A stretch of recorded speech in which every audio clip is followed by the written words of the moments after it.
Hi guys.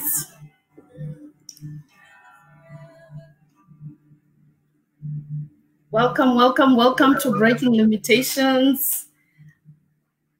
Good to see each and everyone. I've gotten several text messages, people asking me, where are you, where's Benjamin? So, okay guys, welcome to Breaking Limitations, where our mission is to empower, equip, and promote. And I am excited to be having this other session with Benjamin Zulu. So guys, you know what to do. Go ahead and log in. Go ahead, invite your friends, let them know that you're on, and let's go ahead and share.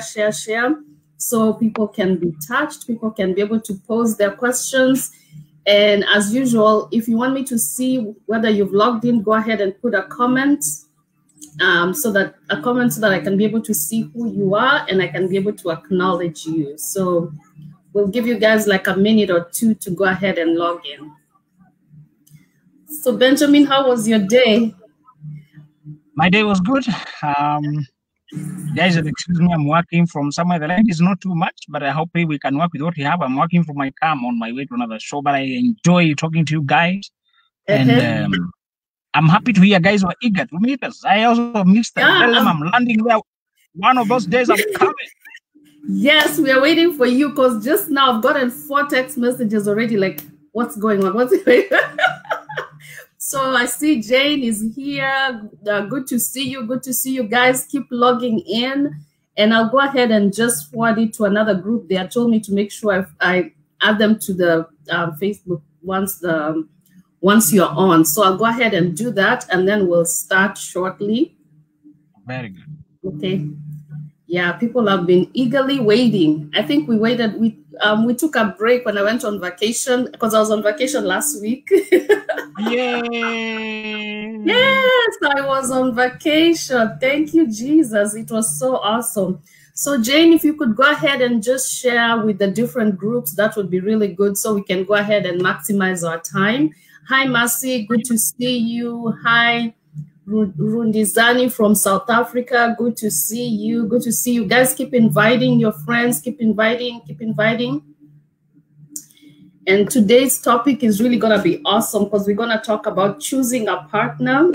And as you all know, October is Emotional Wellness Month. And so we've been discussing different things about emotional wellness. And today is like the grand finale. Benjamin is going to tell us what we need to do so we can be able to meet that person, get married before December 31st. We have exactly 2 months or 3 months. Okay, let me see here. I think Benjamin is frozen. Hi, Vicky. Good to see you. Hi, Liz. Good to see you. I think I lost Benjamin, but he should be coming on because he's in his car. He's on his way to another show. So, but we're going to have a good time. I'll just wait for him to log back in, and go ahead and keep inviting. Let me see here.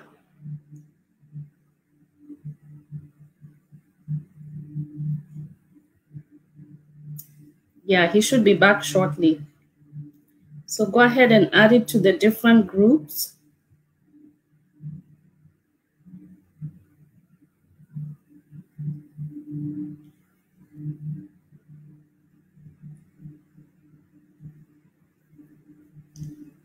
Okay. I'm waiting for him. He should be here shortly.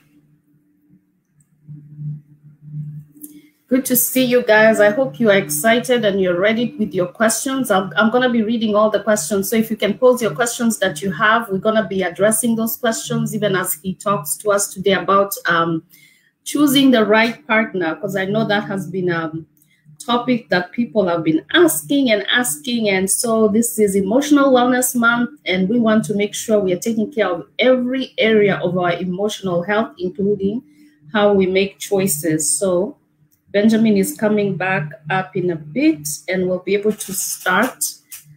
Give me one moment. Okay, he's back. Okay. I'm sorry, my internet had misbehaved. I'm sorry about that.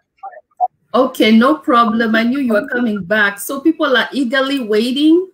So I'll go ahead and give you the floor, and just you can go ahead and start, because our topic today is choosing the right partner. What are some of the things we can start looking or we can do when we are trying to choose the right partner?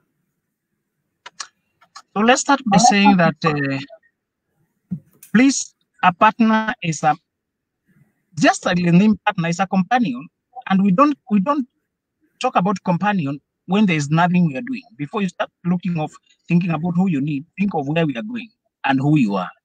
So self-mastery and the awareness of your journey in life. For example, I am an extrovert, I am energetic, I am expressive, I am spontaneous, I am open-ended, I am not neat. Okay, it's not very personal, but some of them are.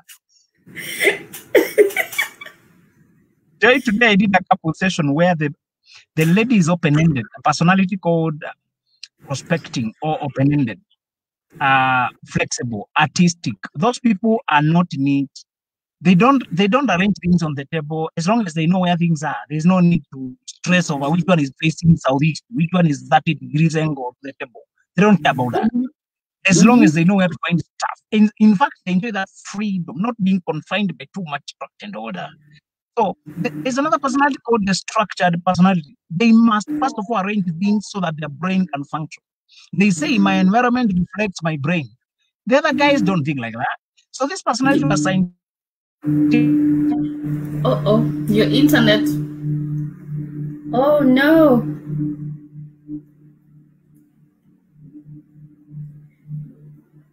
Let me see. He should be coming back shortly. Let me see. Saying this lady. Okay. Your internet keeps going on and off. All right. Okay. So you left off where you were talking about the structured personality. That structure, they only function when things are in order. That guy was saying that the lady will open the toothpaste and will forget to close it. She will open the lotion and will forget. He is irritated by the things she does. And yet I told them this is a personality difference. The man is scientific, structured, order. The lady is artistic, open-ended, flexible, and fluid. Start by learning who you are, so that as you date, you know who you can be compatible with. Number two, decide what is the major goals for your life. For example, somebody has the ambition to be charitable. Somebody has the ambition to speak to people like Joy. Today, if Joyce wanted to do the thing she's doing today, but she marries a person who is very private, who doesn't like his family appearing anywhere in public. He's just like a spy. He's like a member of the spy agency. And if Joyce was not aware that she has a public calling, and she does not make it clear, that marriage will be dead. You will have sown the seed of collapse. I have a rough idea. Sometimes we can't figure out our lives in our head and get everything how it will go. But you need to have a sense of direction. I am headed southeast. I'm headed to be a public person. I'm headed to be this way. You're supposed to decide early which direction you're going. Okay. Another thing you need to decide to know is the seasons of your life. This I want you to tell people, ladies, like if you marry before you're 25, you're doing a blind guess. You are jumping into the dark. You don't know yourself. Your self-realization matures, begins at 25. That's when you can think rationally about love. Your brain matures at 25.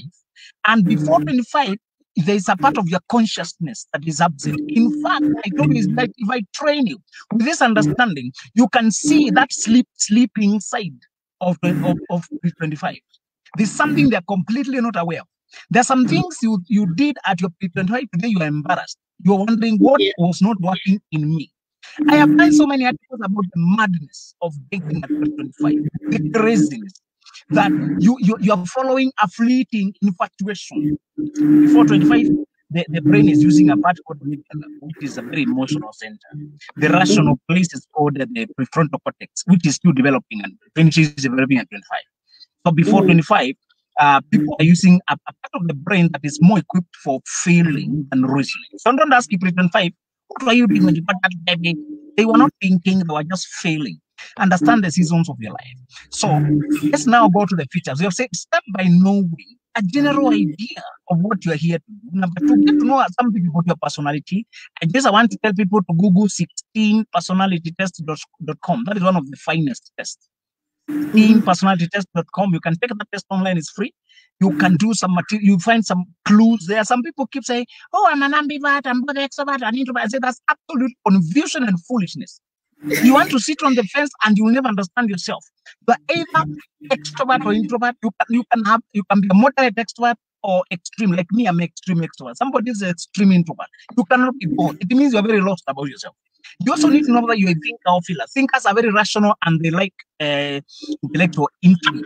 They like twists and intellectual conversations. When you are a thinker, you can easily be infatuated by another thinker, and you overlook the character flaw because you find intelligence very sexy.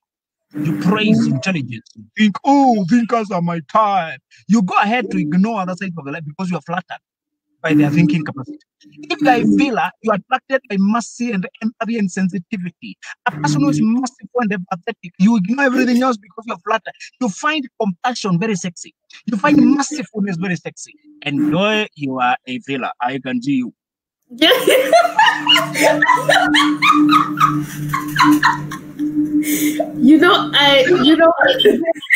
I am a feeler.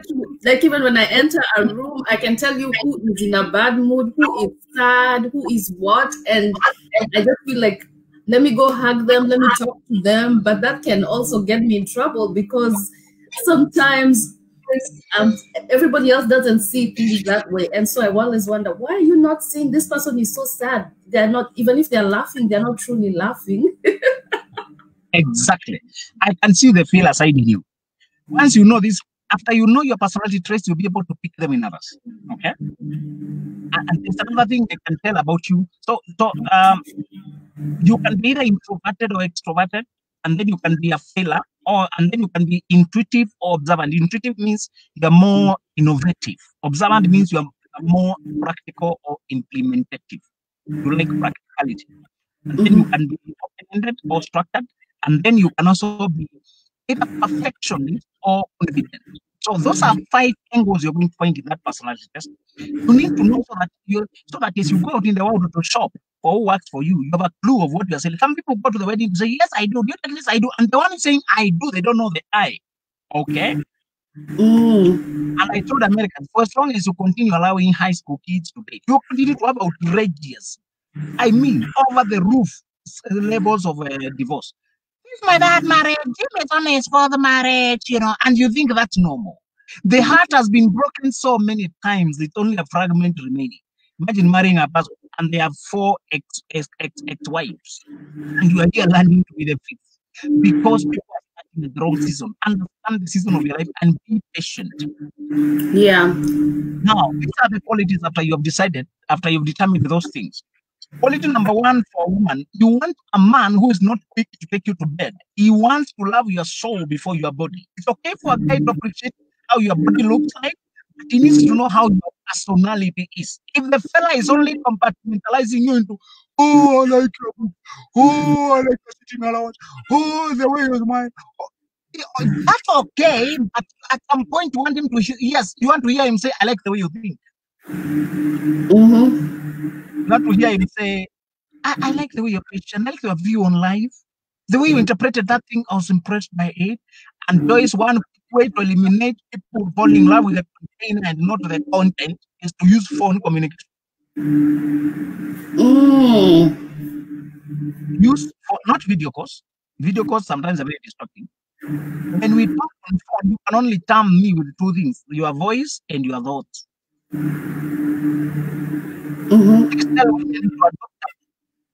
I love the voice.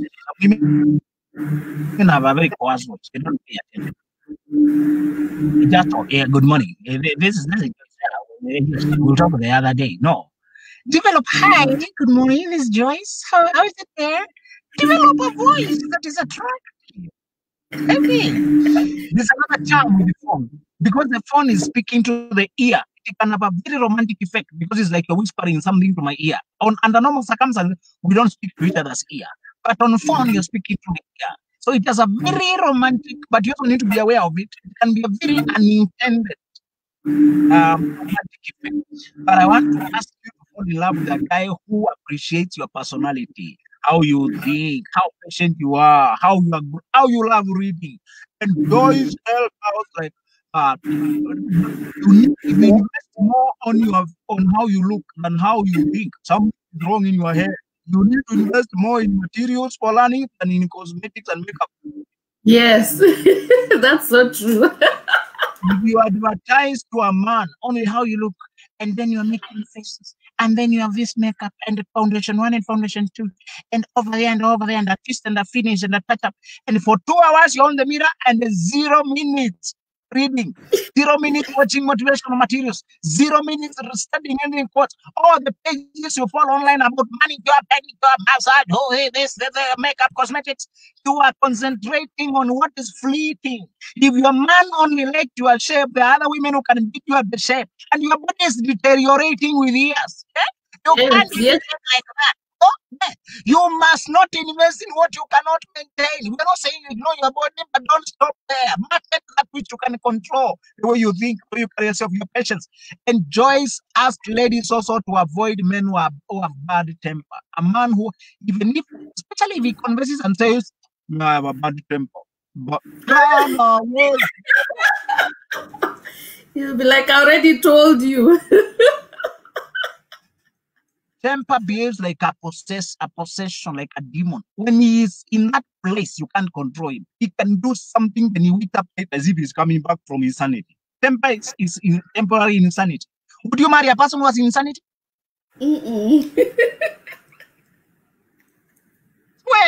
Where are you kidding with a fellow who has temper insanity? Well, Even if he's tall, you like the height. Ladies like height so they can feel safe, the tall, dark, and handsome. I think just I want you. It's okay to like handsome guys, but if he's very handsome, you are going to have competition with many other women. So avoid those men who are slakings. So I'm not talking like that because I'm not like them, but disappointed.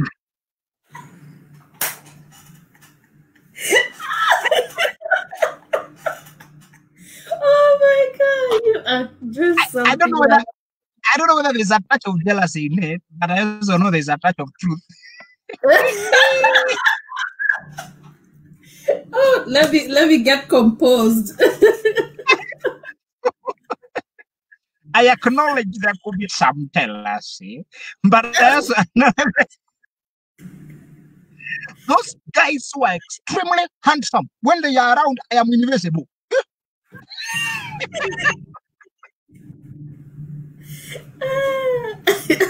Those guys, Joyce, he's the way you are slain by his handsomeness. Other women are done the same.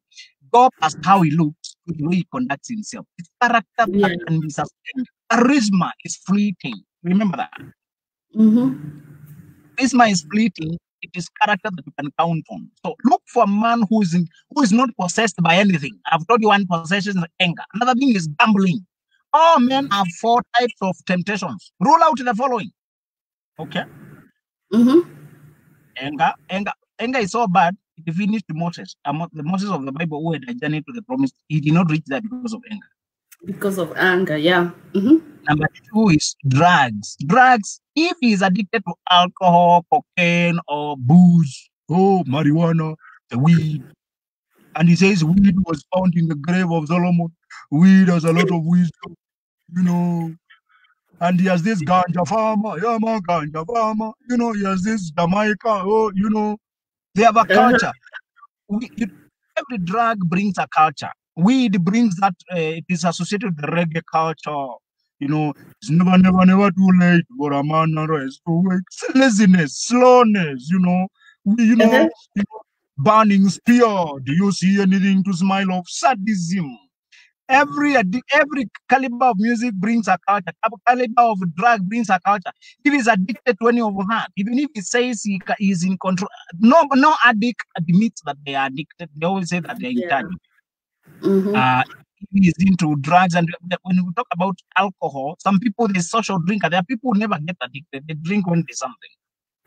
But they can also start there and they go down the drain. One lady is also that.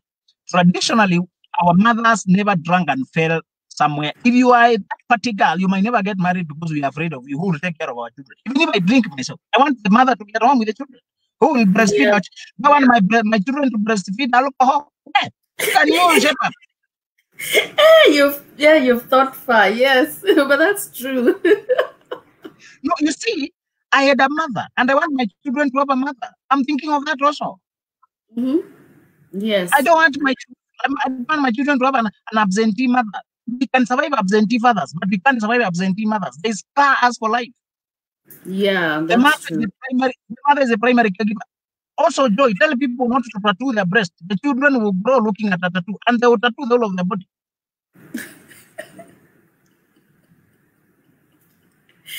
I'm trying not to even laugh. Yes, I have a question. Have you tattooed your breast? Anyway, so I wanted to tell you. Oh my gosh, you are something else. If you must tattoo, do a small one on your lower back where people never see except when you're in the bathroom. Somewhere very hidden. And don't go swimming with your children, they'll see it. So I'm not saying tattoos are demonic automatically, but I'm saying there's a culture that comes with some things, and you will struggle so much to differentiate to your children, but you don't mean that. Okay? Yeah, it's true. Or even us, especially those with African roots. In Africa, we expect the mother to be the foundation of the family. I know in the West people argue men and women are equal responsibility in the family. Anybody can cook, anybody can take care of the kid, anybody. Those of you who have gone to America and you're coming back here, let me tell you, while you are away, nothing changed. You can marry a Mzungu and not do that culture. Nothing changed. Nothing. Oh man, we done lost hope. Nothing has changed.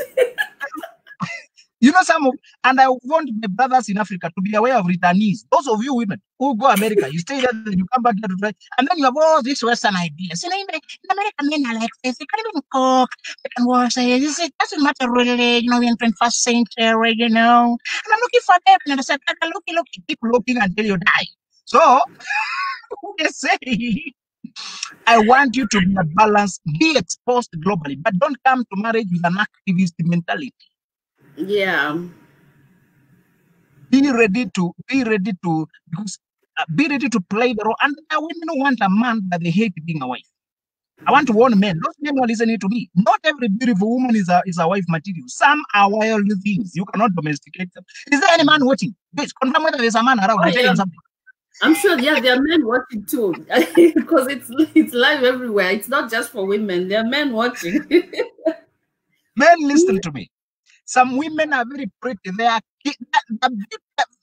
killer beauty. They are stunning. Even when you close your eyes, you can feel them passing. But don't try to carry her. Don't try to carry her home. Okay. Some are just so beautiful, but they are like wild flowers. They should remain in the wild. They hate the idea of submission. They hate where women are put in society. They hate why do you have to take care of anybody's child. They hate why do you have to take. If you see a woman with that, there's a document that was written by girls who were done PhD. She wrote and said, "Is this PhD a blessing or a curse?" Some people have an achievement like PhD or an achievement like a job, and they use it to impose something they had against men. But at the same time, men, I'm not saying you look down on women or you avoid women who have achievement. You need a woman who is an achiever, who's on the move. Don't go for that. You know, Joyce, have you realized that men who, if you ask them to describe a wife material, they describe a house help? I know someone who will. I think when I hear someone who will do this and will do this and all these things that they'll do for them, but then they never say what they'll do for the woman. And the problem with this approach is there are men who confuse submission with being subdued. House helps, many of them are subdued, are timid, they're afraid. They comply quickly because they don't have a say of their own, and they're totally dependent on him. That man is sick, very insecure. You cannot stand a woman who has a brain. I told my girl, I don't want you to say yes. everything I do, for everything I do. My shadow does that better. I brought you here because you have your own brain.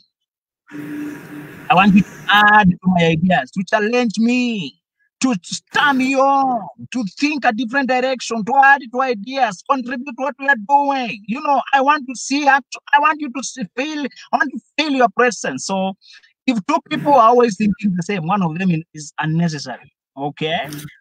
And I think very few men are confident enough to tell their wives that, to be like, because most of the time men feel like when you tell them, if you challenge their idea, or you want them to think, like you want them to do things a different way, they feel like you're not being submissive. So what really is submission even? So to submit means to subordinate yourself under me, and in the right context. Okay? To take a lower position than me, to subordinate yourself voluntarily, to let me lead in the right context. People have preached the verse that says, wife, submit to your husband. But they forgot the one down there that says, submit one to another, both husband and wife. Yeah. So, submit is subordinate, to take the supporting the lower position, to let me carry the day, or to simply be respectful generally, to accept your place in that relationship. There are some places in which my wife is better at something, and I have to let her take the lead. There are circumstances that are like how the house will look like. Not all men of all. There are men who are better in designing the looks and the clothes for the couple. I'm just using my example. That's one of the areas I'm not gifted. What clothes to wear, how the house will look like. I provide the finances, but she must come up with the design and even the house we need to build just to come up. Okay, I'll contribute, but I'm busy hunting. I usually say I'm the hunter, she's the gatherer. It does not mean she does not hunt us. Okay, she will work, but it's my responsibility to provide. Let me tell you another quality. Women, look for a man who's ready to provide. The problem with America is they're splitting bills 50-50. So who is the leader? Hey, we are contributing the same. It's not just in America, everywhere. I think people feel like, oh, why should I be doing all this for you? So listen, to me, all men, if she does the same work as you, you lose all your authority as a leader.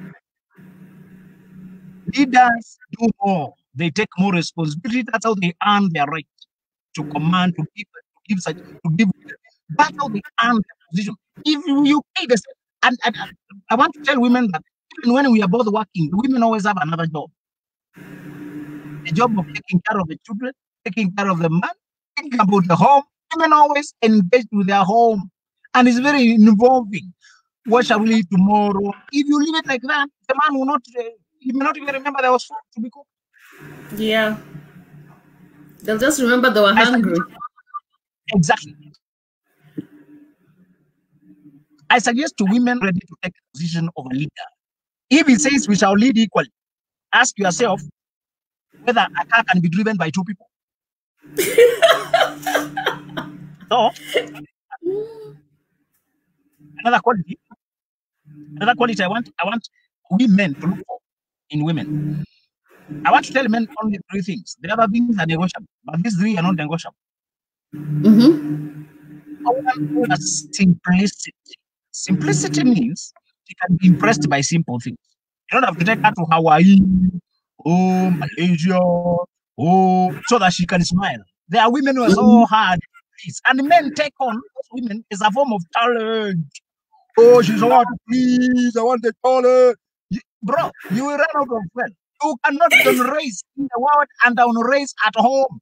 You cannot be performing and proving yourself out there and performing and proving yourself in the house. You will collapse sooner or later.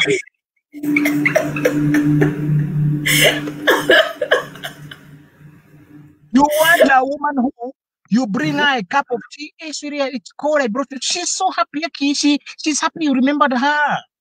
We're not saying that she does not want the finer things in life, but we are saying you can please her by bringing her a flower, or just by remembering to change her carpentry or her insurance. Those small things, she notices them. You know, bro, if you want a woman like that, consider marrying her. Okay. Number 2, you want a woman who has a calm spirit. Let me emphasize this: calm spirit.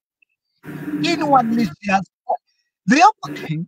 Describe crime free, and I describe the opposite to all you men, because many of you are signing your death warrants as we talk.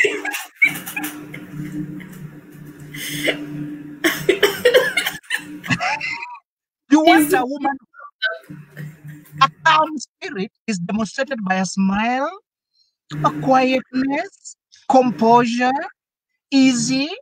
Does not mean she's not ambitious or she wants big things. But she's a calm. Inwardly, she's calm. When you call her, she can talk to you calmly. Bro, look for that. I think internal peace. They have internal peace within themselves. The opposite of that is turmoil, unstable, angry, flares up, and you have to walk on eggshells. I tried to reconcile a certain couple, and the man was given the condition: this week you missed 2 calls. You must promise not to miss my calls. Be careful not to cross me by missing my calls.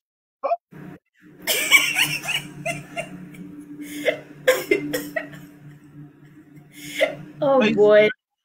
When I went to the side with the man, because he was confused between 2 women. One of them is extremely charming. That's what.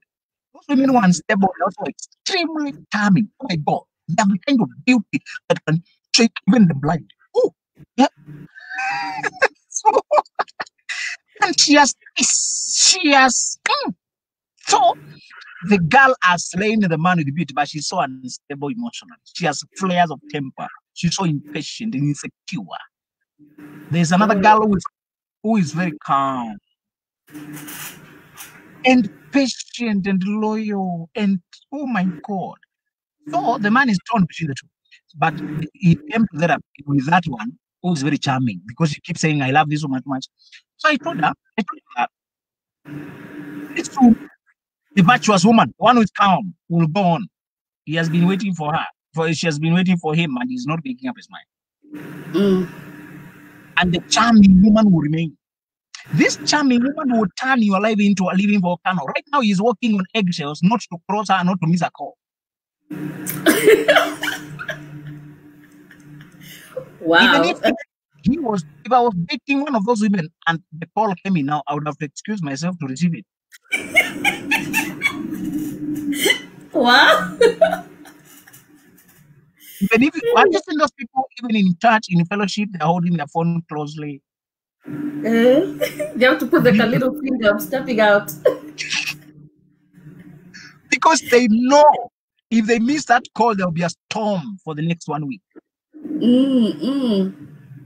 I mean, so we have said, look for a woman who is simple, who can be impressed by the simpler things in life, who is calm inside, inner peace, who does not have these up and downs and chaotic. Number 3, look for a woman who is at peace with her own people, at peace with her mother, with her sisters, with her brothers, at peace. Even if they are evil people, on her side, she does not have hatred or anger or vengeance. This also applies to women. Don't marry men who don't talk to their brothers, don't talk to their father, who don't talk. Even if those people are evil, he on his side, he should have made peace and said, I understand them. It's okay. We may not be best of friends, but hey, we need to on my side. I have no beef with them. I forgive them. The person who has come to a place of peace with their relatives. The reason that is important is because the same way they can block, the same way they can hate for long, the uncle, one day they will hate you that way. They have capacity for hatred. Yeah. That's a mean heart. So finally, the last quality, then I take one question and I'll be gone. Look, you need a partner, a boss woman who is progressive. Please do not overlook this. Yeah. A person who is developing, who wants to read, grow, develop themselves, do a project. If this man cannot allow you to buy a washing machine, over there washing machines are common, here they are not. Washing machine is a luxury. Yeah, a very good luxury, man. But the more we evolve, today's generation, we need some of those things because the woman is working. Why should she break her back doing things we can do with a machine? Yeah. If you cannot buy a better car, he believes you to stay with a basic car, even no car, or even, if a person, if you marry a woman, there's a guy who has a wife who does not want him to do bulk shopping. Tissue paper, you must buy one roll, not the pack. Wasting money. Are you serious? Oh my gosh. The small blue band. The guy wants to buy 1 kilogram. So you need a person who is progressive, who is open to growth. Very good. Ask me a question. Wow. Woo. There are so many people here. Let me see. There are so many people with different questions. Let me see. There's Cheryl, Eva, Stella, Israel, Denise, Eric, my cousin. There are several people here. So one of the questions I think we had was that one of personalities. Like, are there some personalities that you, people who have certain personalities that you just can't mix when it comes to choosing a partner? Personality types, all personalities are integratable. They can work, but it depends on the quality of the connection you have created and how mature you are and how much work you invest. Some personalities are naturally flowing. Others will clash. But if you put enough work, so don't discriminate people because of personality type. Personality is not a character, just your traits. Like, I'm expressive, you are reserved. I'm open-ended, you are very scientific. So we can work it out if we are determined. To find a soulmate is not easy, Joy. Once you find a soulmate, don't discriminate them on the basis of some things that are workable. Actually. All personalities can make purpose. I just want you to master yours and know the weaknesses you're born with and how to manage them. And do you believe that there's a soulmate, like everybody is assigned to just like one person that you can be? No. Don't believe in God. What you need is not a soulmate, a particular person, but a particular trait, personality trait, or a person with certain qualities. Those people are meeting the world. At the period at which you decide to marry, you meet one of those qualities, and you must decide the qualities yourself. I want a person who is ABCD, who believes in God this way, who is honest, a person who is adventurous, who is open in spirit. Those qualities are with many people. If you believe in a soulmate and you marry and a divorce happens, it means your soulmate is gone, or they die, your soulmate is gone. The idea of soulmate is a childlike belief that somebody is working our affairs out. No. Even if you believe in God, God will work your affairs out, but He involves you. He paraded Adam to Eve to Adam to see whether Adam would be impressed. It is him who said, "Bone of my bones." It's not God who told him, "This is your woman." No, it's him who said, "This is God." So you need God who create the Eve for you. He will create many Eves, but He wants you parade them. You have a choice. I think that was the last woman God presented being the only one, because later on Adam also blamed him. The woman you gave me caused me to do this. So God wants you to choose so that even when there's hardship, you are going to work on it. So it's not a soulmate, it's a person you are compatible with. The people you are compatible with, depending on how much self-awareness you have, how much evolution you have, where you are going in life, the traits you want. Okay, so when people say that we are incompatible or we have irreconcilable differences, that's more like we just chose not to work on it, or? Some of them are genuinely irreconcilable. For example, some people are abusive and disrespectful. So character flaws make it irreconcilable. But if it's honesty, people are moving in the same direction, they share the same faith in life, they share values, those things are workable. Most irreconcilable differences come from character, different values, different, lack of humility, valuing money, prioritizing, not wanting to settle with one man or one woman. It's character issues, Joyce. It's not usually trait. No, it's character issues. Okay. And someone has put a question here asking, is it okay to step down to accommodate your partner? Is that still voluntary submission? So I don't know what. Step down for what? So she didn't put down, maybe for career or. No, don't quit. Uh-oh, you're frozen.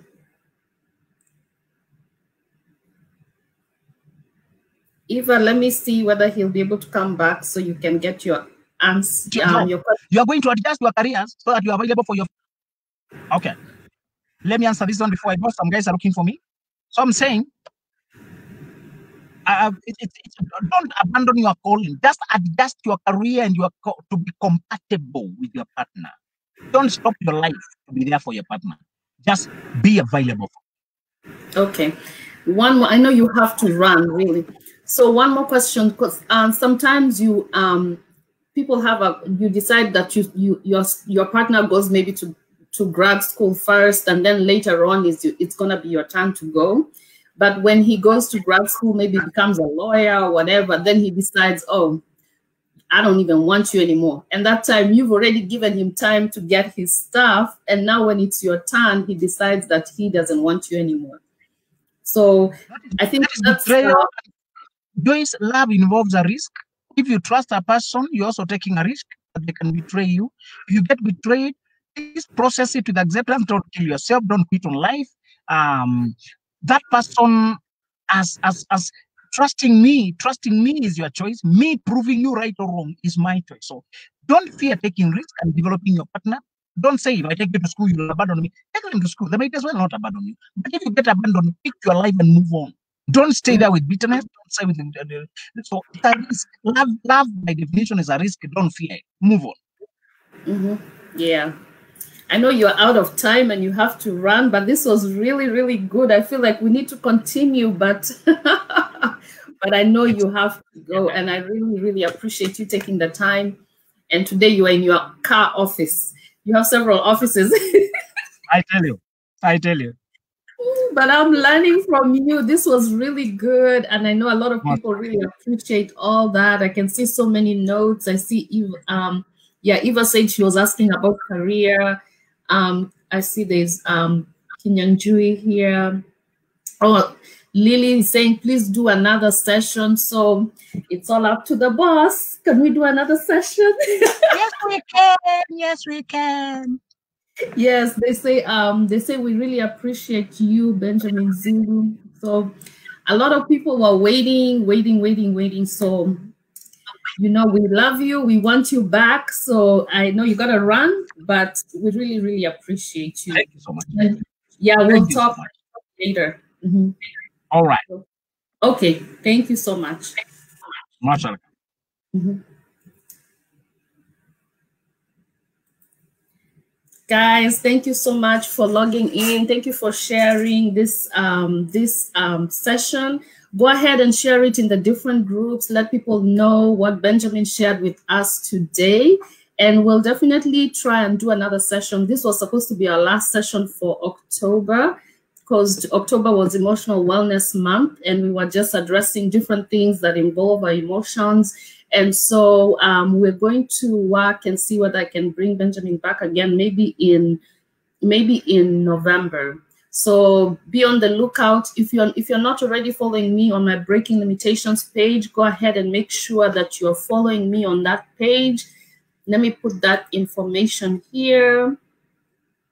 And then, of course, if you're not following Benjamin Zulu, go ahead and follow him on his page, also on his Facebook page, Benjamin Zulu. And then also he has his YouTube. It's also under the same handle, Benjamin Zulu KE, and you can follow him, get to hear other shows that he's done, get to hear some of the advice that he gives, which is always amazing. So let me just acknowledge quite a few people who have logged in. Gladys, good to see you. Joy, good to see you. Tracy, good to see you. Bossy, Bori, good to see you. Irene, good to see you. Thank you guys so much for logging in. And like I said, go ahead and follow me on Breaking Limitations page, and you'll be able to get more information on some of the things we are doing. We have a lot of things coming up in January. And also we will be having a few things going on. We'll also have Benjamin Zulu maybe sometime next month, because this month is almost over. So we'll have him sometime next month. But when you're on my page, you'll be able to get all those updates. So any other questions before I log out? I have a few more minutes. Let me see here. Yeah, there are so many questions. Cheryl, good to see you. I know you had to go. I know you're so tired. You came from work, and so good to see that you managed to log in and stay on. I hope you are blessed. To Vicky, good to see you. My girl, good to see you. Good to see you. Brenda, good to see you. And then Shiko, good to see you. Let me see here. Jacqueline, Jane, Shane. Good to see you guys. So thank you so much. Any other questions before I log out? Hi, Renaud. Good to see you. Hi, Kamal. Good to see you. So, guys, I hope you were able to be blessed to get more information on how to choose a partner. But most of all, just start taking care of yourself. Become a student of yourself, because a lot of times we study other people, we study other things, but we don't take time to study ourselves. So be a student of yourself. Like Benjamin said, take the personality test. It's called 16 personality test. I've also taken it. I took it from his Facebook page, and you can go ahead and do the personality test, and you'll be able to know what your personality is, and then you can build your life around your strengths, and you'll be able to clearly understand your weaknesses so that you can be able to partner with people who can strengthen your weaknesses, and then and also be able to grow your strengths. So go ahead and just look up that personality test. It's called 16 personality tests, and you'll be able to really, it has some really, really good information. And there are also other personality tests that they use, because I was in HR, so, or rather, yeah, I was in HR. So there are other personality tests that you can also do, which is like the DISC personality and personality test, which is also really good. And you can get to understand you can be able to understand your strengths, your weaknesses. And then there's also another one where you can also understand your spiritual gifts, so that you can know what area you're gifted in, so that even when you're being placed in ministry, you can be placed in a place where you can flourish and grow your gift, instead of functioning from a place where you are just struggling, or in an area where you don't enjoy because you don't have the gift for that area. So go ahead and do those personality tests, and I promise you, you will enjoy them. If you have questions, you can send them to me on my Facebook page, Amy Joy, or also Breaking Limitations with Joyce Marendes, and I'll be able to assist you with that, because I really love those. I love those personality tests. They helped me a lot in understanding myself. So guys, go ahead and enjoy your Saturday. It's almost 11 here in Houston, and I know it's almost 7 p.m. in Kenya. So guys, be blessed. Those from South Africa, I'm not sure what your time is, but be blessed. Thank you so much for logging in, and I look forward to seeing you guys next time.